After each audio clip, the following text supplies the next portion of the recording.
Hey, this is Matt with Keep On Cruising, and today we're going to take a closer look at Celebrity's Reflection. We'll dig into the food on board, the entertainment, the service, and the ship overall to help you decide if Celebrity Reflection may be a good cruise experience for you. Celebrity Reflection launched in 2012 as the last of 5 Solstice Class ships. It is 125,000 tons, 1,047 feet long, and accommodates 3,046 passengers at double capacity. It has received a few updates over the years, but mostly incremental changes. However, the entire Solstice class will begin major upgrades this year, with the original Solstice up first. This will include a rework of the Lawn Club, a number of new venue additions, and updates to all the staterooms. I will drop a link to more details on the redesign in the comments below.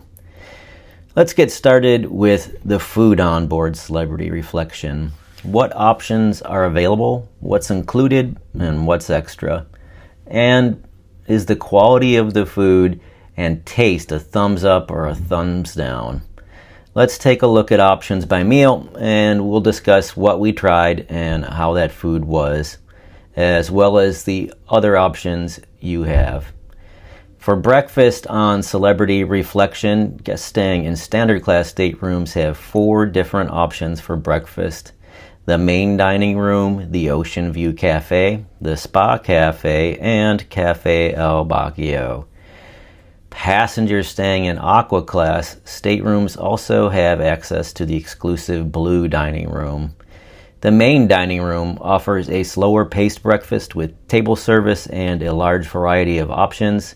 We had breakfast at the main dining room on day 2. Personally, I had some oatmeal with walnuts, English bacon, and a hard fried egg. The oatmeal was fairly basic, however, our excellent server Martha brought me some sugar-free syrup to sweeten it up a bit, as I can't have the typical sugar-laden toppings that people normally add. Greatly appreciated this, and it kept it from being bland. The English bacon was very different, as it includes a large section of the pork loin in addition to the pork belly typically found with American bacon. It was interesting, but it was flimsier than I enjoyed, so I probably wouldn't have it again. The taste was good. I'd recommend you try it for yourself. It was apparent that the egg was made fresh, as I ordered a single hard-fried egg, and it was well prepared with crisp edges and a moist, not dry center. I really enjoyed the pace of breakfast and the great ocean views. Overall, I would give breakfast in the main dining room a 6 out of 10. On day 2, we had breakfast at the Ocean View Cafe, which is the buffet on board. Personally, I had hash browns, sausage, corned beef hash, eggs, and a fried tomato. The hash browns were perfect with a tasty, crispy exterior and a warm, moist, potatoey center. The sausage had good seasoning, but I would have preferred a bit more caramelization on the exterior. The corned beef hash was very good with savory seasonings and hand-diced pieces of corned beef, potato, and onion. The scrambled eggs were obviously reconstituted, but not too watery. They do have a fresh egg station in the Ocean View Cafe, so you do have the option of having a fresh made omelet or an egg, so I can't really complain. The dried tomato had a nice sear on it, and it had a moist, juicy center. It was very good. Overall, I'd give breakfast in the Ocean View Cafe a 7 out of 10. Another option for breakfast is Cafe El Baccio. Besides tableside and counter service coffees and teas, Cafe El Baccio also offers a selection of cookies, pastries, and small sandwiches. We went to Cafe El Baccio every day for coffees and treats. The sandwiches are a nice small bite, and the desserts, which include a selection of no sugar added options, are always delicious. This is our favorite cafe on a cruise ship. The final option for breakfast is the Spa Cafe. In the Spa Cafe, it's found in the solarium.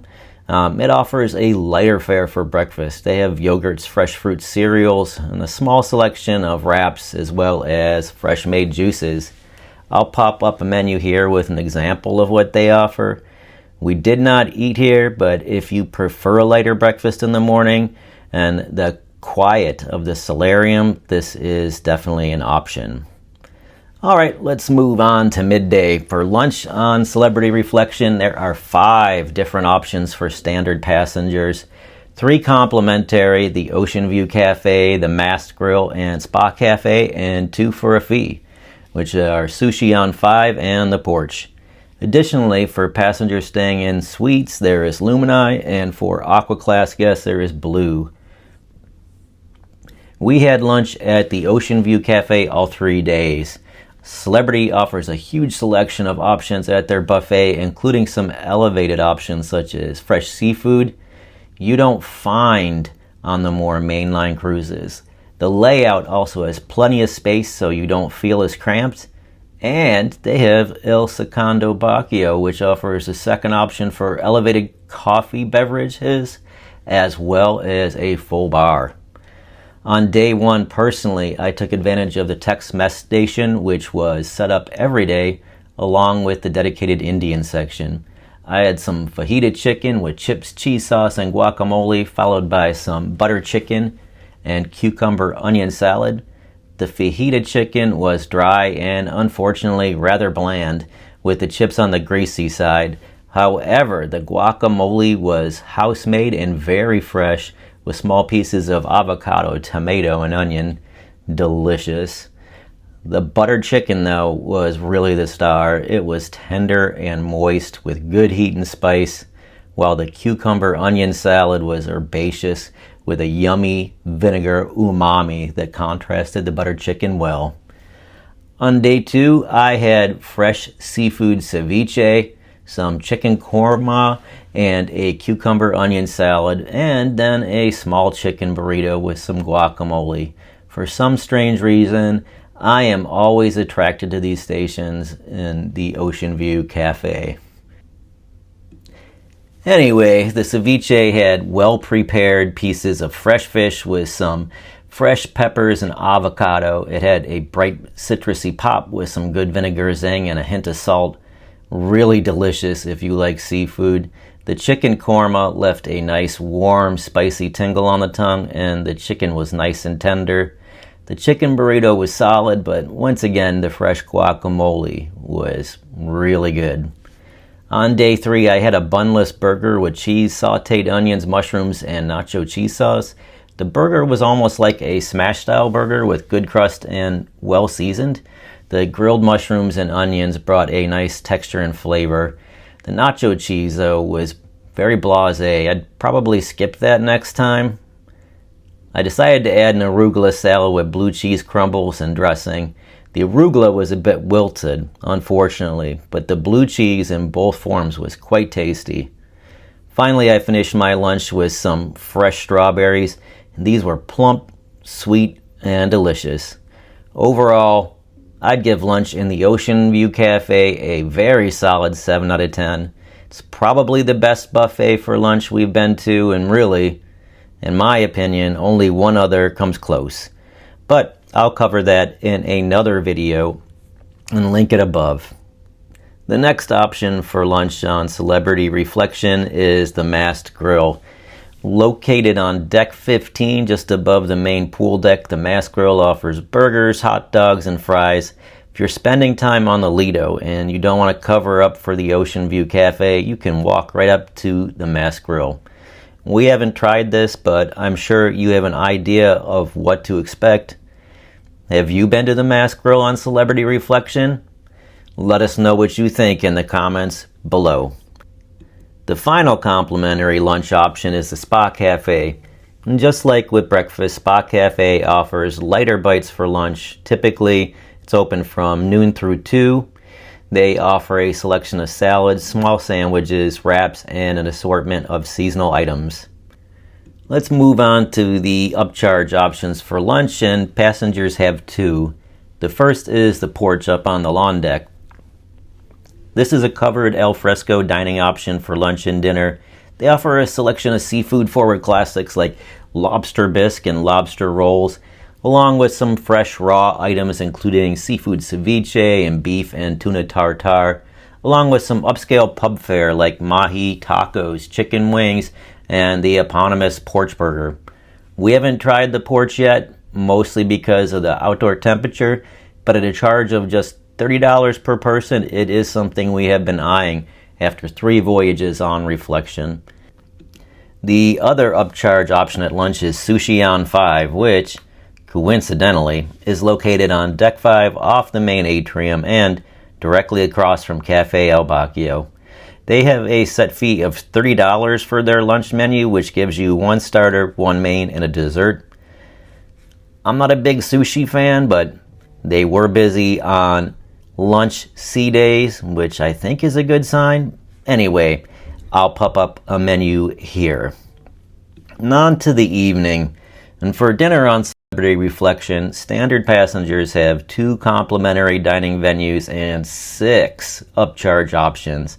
Additionally, guests in the Aqua class have access to the exclusive Blue with elevated offerings. I'll pop a menu up on the screen. And guests in the Retreat have access to Lumini. We ended up having dinner at the main dining room all 3 nights. Personally, on night 1, I had escargot and shrimp cocktail for my appetizers and a seared salmon for my main. I did not have a dessert as Celebrity only offers no sugar-added ice cream for diabetics. But I did finish with a double espresso macchiato. The escargot was herbaceous and buttery, however it tasted a bit gamey. It was fine, but take it or leave it. The shrimp cocktail was well presented, fresh, and had a lovely pop of horseradish in the cocktail sauce.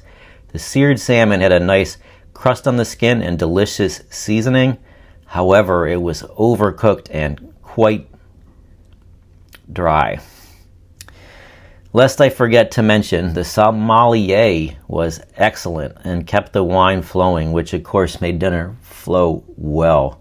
I finished with a double espresso macchiato. This had great espresso flavor and nice creamy foam. It was a great way to finish. On night 2, I had the potato leek soup and salmon tartare for my appetizers and ahi tuna for my main.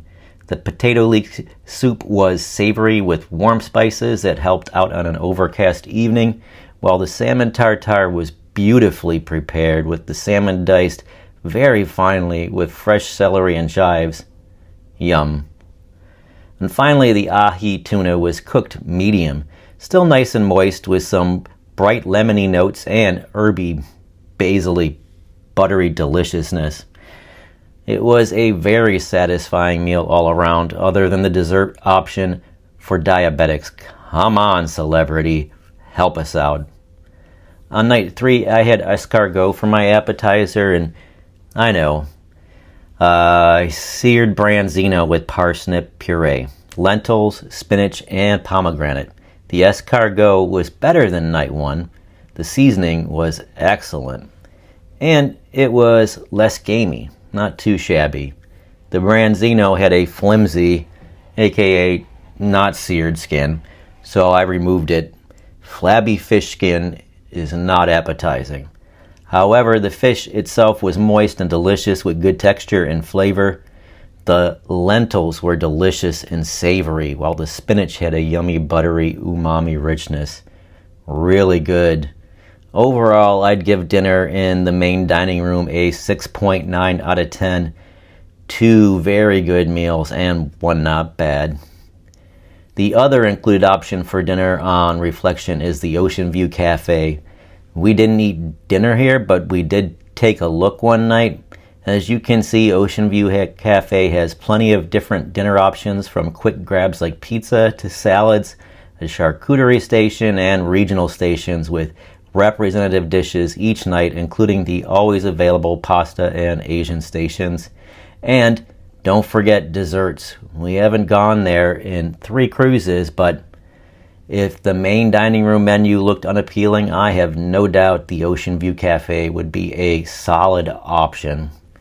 Moving on to upcharge dinner options, and as I mentioned, dinner on Reflection has 6. First up is Murano, which is the French specialty restaurant on Reflection. Has a beautiful ornate interior with dark woods contrasting with white tablecloths and white light fixtures. It feels like an upcharge. I will pop up a menu here, and as someone who enjoys French cuisine, it looks very tempting. The second option is Tuscan Grill. Tuscan Grill is advertised as an Italian steakhouse.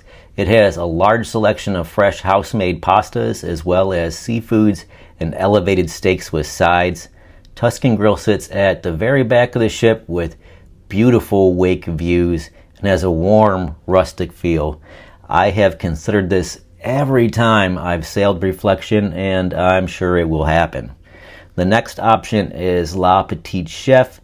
Now, this isn't as easy to capture on video as La Petite Chef is dinner in a show. The ceiling above the tables have technology to project a small animated chef onto the table as part of the dinner presentation. Yeah, looks like a cool thing. The menu seems to change, but looks experience-based. Personally, I'm interested. Have you tried La Petite Chef? And if so, what were your thoughts? Please leave a comment below. Next up is the Lawn Club Grill, which is situated with a covered open area for al fresco dining looking out onto the lawn. They offer a nice selection of grilled steaks, seafoods, kebabs, and flatbreads with sides and desserts. It sounds delicious, and as long as the temperature is inviting, this could be a nice evening option. Also on the Lawn Club deck, right around the bend, is the porch. The dinner menu is the same as the lunch menu we looked at, with raw and prepared seafood offerings and some elevated pub fare. Depending on the time of the year and the direction of the ships, this could be a great spot for a sunset dinner. The final upcharge option for dinner is Sushi on 5. And the dinner menu for Sushi on 5 is expanded from 3 courses at lunch to 4 at dinner. This does add another $15 to the cover charge, but it seems like a reasonable cost. Again, I'm not a big sushi person, but if you have tried it, please let us know how it was in the comments below. We've always been generally satisfied with the quality of food on Celebrity Reflection. All right, with the food done, let's move on to entertainment. And on night 1, we caught Feel the Funk in the main theater. They had a 7-piece live band, 3 singers, and 7 dancers. The band was solid and very much appreciated. Too many cruises are making do with recorded music, and it's just not the same feel you get when they play it live. So thank you for that, Celebrity. The singers were quite good and the dancers talented. They had a nice LED wall behind with great effects for the show. Overall, it was a solid show, just not super original, more like a really well done recital. So I'll give Feel the Funk a 6 out of 10. On night 2, we hit the theater up again, this time for Gareth Oliver, who was billed as a comedian and a magician. Gareth wove his whole performance together with relatable, funny stories, often with the injection of a magic trick that often hilariously went wrong. Really, it was an enjoyable act. It wasn't mind-blowing, but I would definitely see his act again, and I'll give it a 7 out of 10. On night 3, we caught the production show Broken Strings in the theater. Although there was no acting per se, they did interject little pieces of dialogue in between the songs, which told a fun, short story. This show was lively with lots of energy, including a large cast with 4 singers and 8 dancers with a full backing band, and 2 acrobats who were woven in along the way. The story held up well as a love story, including the highs and lows of relationship. Quite good for an original show, and I would give Broken Strings a 7.5 out of 10. This one I would definitely see again.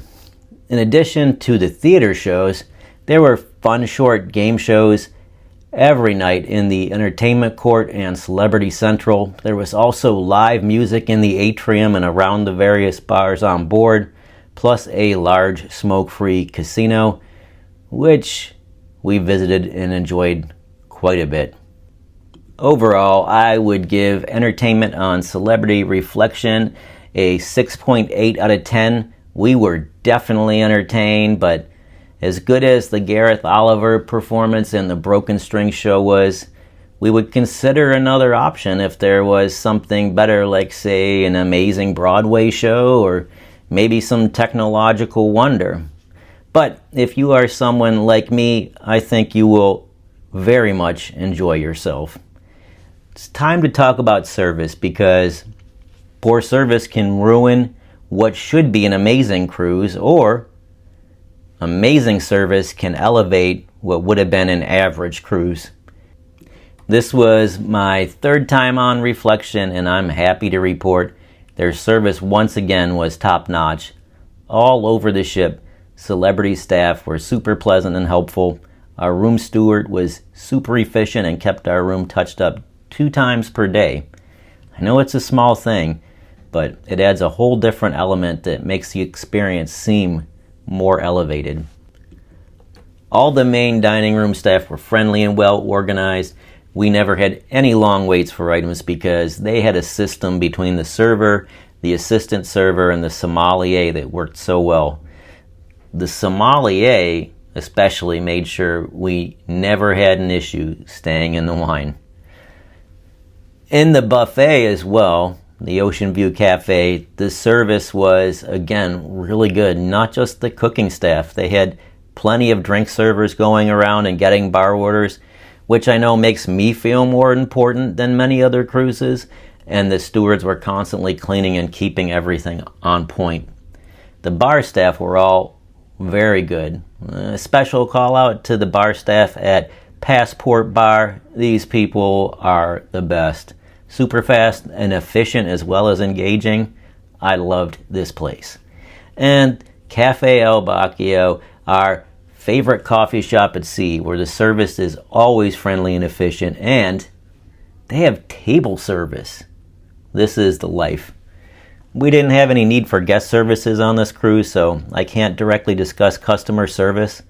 However, everything was well organized and smooth running, so I imagine they don't have too many issues. Overall, I would give the service on Celebrity Reflection an excellent 8 out of 10. They made us feel important, which is a big part of why we keep coming back. And finally, let's discuss the ship overall. First, Celebrity Reflection is super well maintained. So even though it was launched in 2012, they've done a great job keeping things clean and in order. Not many people like grubby cruise ships, me included. Many of the common areas like the atrium and entertainment court have a nice, clean, modern aesthetic, but certain areas definitely appear a tad dated, such as the mustard-colored furniture in Cafe El Bacchio and the overall condition of the lawn club area, which was probably amazing in 2012, but in reality, in 3 sailings, we have never seen the lawn open. It's always been roped off. This area is one of the areas that they will be looking to update during their upcoming Revolution updates that were announced for the Solstice class. Reflection is a very walkable ship with a logical layout that is easy to get around. Most of the common areas have plenty of space as well. The pool area and the solarium really are beautiful spaces. Overall, I'd give Celebrity Reflection a 7 out of 10 for the ship overall. We enjoy going on her and love the layout and feel. And with its upcoming upgrades, it'll be interesting to see how this amplifies things. Well, that just about wraps us up with our review on Celebrity Reflection. I hope you've enjoyed this video, and if you did, please remember to like, subscribe, and share. It makes a huge difference for us. And if you've been on Celebrity Reflection, what are your thoughts? And if you're considering celebrity reflection for the first time, please feel free to post up any questions and I will answer them all. This has been Matt with Keep On Cruising, and until next time,